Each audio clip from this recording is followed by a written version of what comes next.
1 litre দুধ block করেছি। এখন চিনি দিয়ে দেব,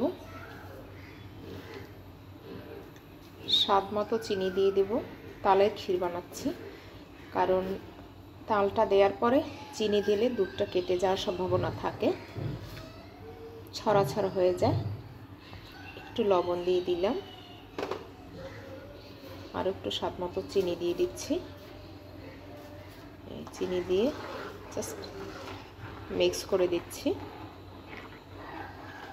তালের ক্ষীর বাচ্চারা খুব পছন্দ করে, আজকে একটু বেশি পরিমাণে রান্না করছি। টেস্ট করে দেখছি যে চিনিতে হয়েছে কিনা।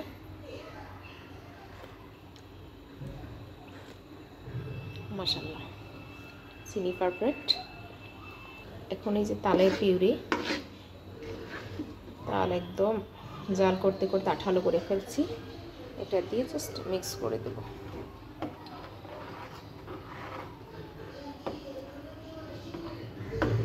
মিক্স করে দিচ্ছি।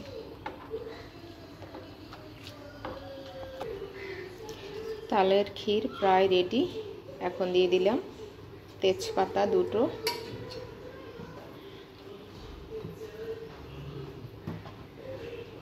তালের ক্ষীরের বৈশিষ্ট্যই হচ্ছে যে দুধটা একটু কেটে যাবে, এরকম একটু ছড়া ছড়া থাকবে। তবে তালটা দেওয়ার পরে যদি চিনিটা দেওয়া হয় একদম ছড়া হয়ে যায়, সেক্ষেত্রে দেখতেও ভালো লাগে না, টেস্ট হয়তো ভালো লাগে।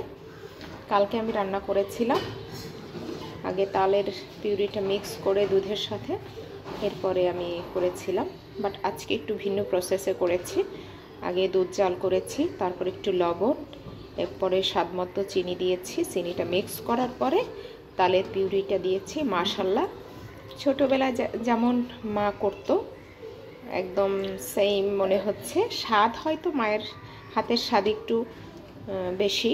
আমার বাচ্চারা আবার বলবে এটা তাদের কাছে একটু বেশি প্রিয়, বাট আমার কাছে আমার মায়ের হাতের সেই যে টাটকা গরুর দুধ যে পায়েস দুপুরবেলা খেতাম, মায়ের হাতের ক্ষীর দিয়ে অনেকগুলো ভাত খাওয়া যেত।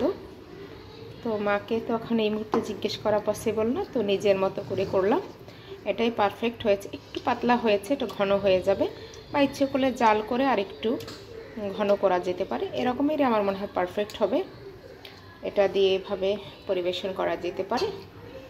তো এভাবে যারা একদম আনাড়ি তালের ক্ষীর খেতে ইচ্ছে করে, তারা আমার রেসিপিটি ফলো করলে ইনশাল্লাহ বাসায় ট্রাই করতে পারবেন।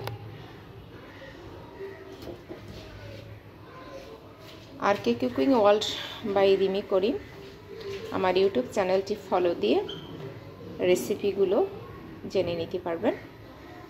আর হচ্ছে আর কে কুকিং ওয়ার্ল্ড ফেসবুক পেজটি ফলো দিয়ে রেসিপিটি দেখতে পারবেন।